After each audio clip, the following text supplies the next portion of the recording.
human ecology. Your resources from your heart.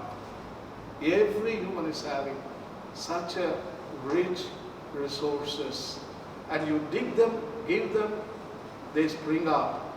You dig the resources from outside ecosystems, they will be exhausted. They are lost.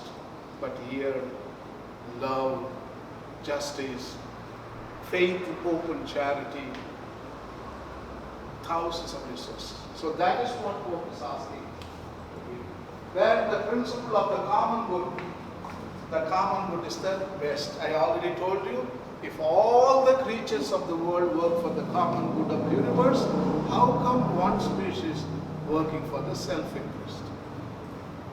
You know whom I am talking about. The last one is justice between the generations. So our future generations, that is very important. What are we going to leave for them? We have taken them all. Are they going to see at least a fish? All the fish is going to be empty. Probably they will see maybe a fish in museum. Not the whole fish, they will see a small bone. And probably under the bone there will be a note. This bone was saved in Penang. A man was eating the last bone we pulled out and we put it in the museum. We saved from the mouth of a man about to swallow. And the kids going to watch that and read, I may belong to this generation species. The small kid will be ashamed of their own genetics. I am born in this violent creature race. Shameful. Yeah, that is what we have done. Everything is exhausted. Future generations, they don't have anything at all. Some of the writings I want to show you. What happened?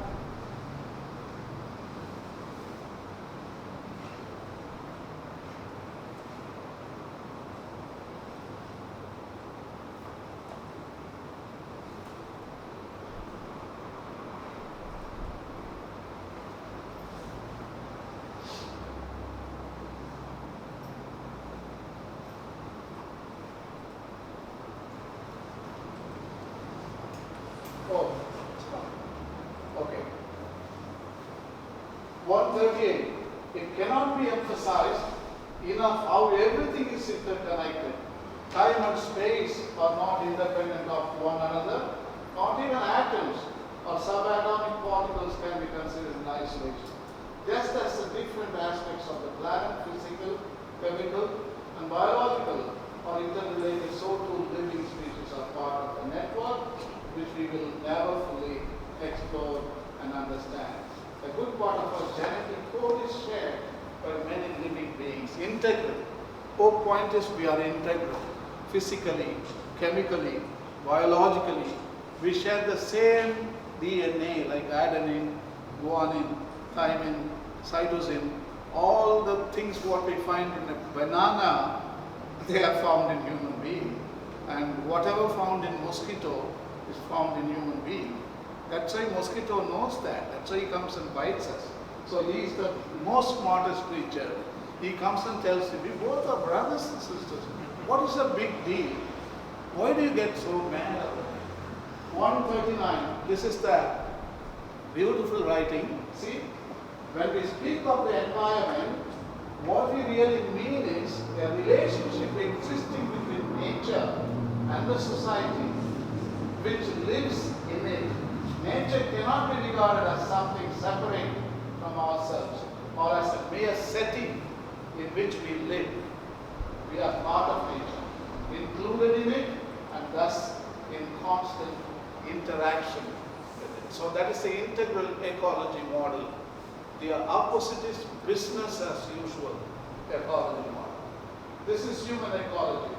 Human ecology also implies another profound reality, the relationship between human life and the moral law. See, ethics, that is also human ecology, which is inscribed in our nature and is necessary for the creation of a more purified environment.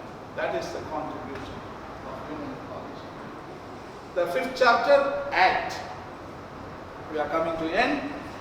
The first longest treatment, 164 to 175 paragraphs, 11 paragraphs. This is the longest discussion done by Pope Francis. Others are only 10, you know, I showed you 10, but here 11 paragraphs. That shows the importance of the subject. Here he instructs to the international institutions like United Nations, World Bank, Monetary Fund, World Court, Amnesty International, and all the international leaders, Donald Trump and Narendra Modi. Every leader is instructing what to do international level, dialogue on the environment in the international community. So if you are looking for solutions internationally, you read this part and you will understand internationally what humanity should do. Main point is dialogue. Dialogue is also human ecology. You are dialoguing with your resources. So 7.5 billion people, they bring their resources and put them on the table and dialogue. So that is human ecology. Again, human ecology has the positive effect on solving ecological crisis. The second is local and state. Dialogue for new national and local policies, that's Malaysia, India, because there is no universal recipes. It is every country has their own problems, situations different. So you need to sort out using the same methodology, see, judge, act. So the same methodology, you can solve all your problems in your country. The third one, dialogue and transparency in decision making. Actually, everybody should come for a dialogue and it should be transparent. It should not be conducted in a closed door, only few people. Decisions should be made by all the people, especially the parties concerned, those who are involved. For example, a factory, huge factory, polluting factory is coming to a spot here, to this place, Skudai, and all the people have right to express their opinion, yes or no. If the most of the people say no, means the government should respect that decision. That's transparency and dialogue. So that is how things should be done. But today, business as usual, we don't do that.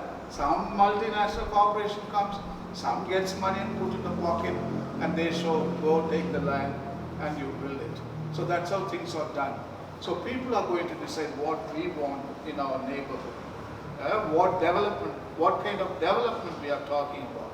So what kind of future, what kind of impact it's going to make in the long run. So the impact assessment is the part of the process. Whatever you do, you should assess the impact, what it's going to have immediately and in the long term. Politics and economy in dialogue for human fulfillment. See, before business as usual model, economy, if you ask what did you do wrong? They are going to tell, we didn't do anything wrong. Politicians, they did wrong. Then you go to politicians, what did you do wrong? They say, we didn't do wrong, economy did the wrong. But now Pope is putting in one box. You are not blaming each other for the human fulfillment. See that? For the sake of human progress, you both should dialogue. And you are not going to blame each other. Both are to be blamed.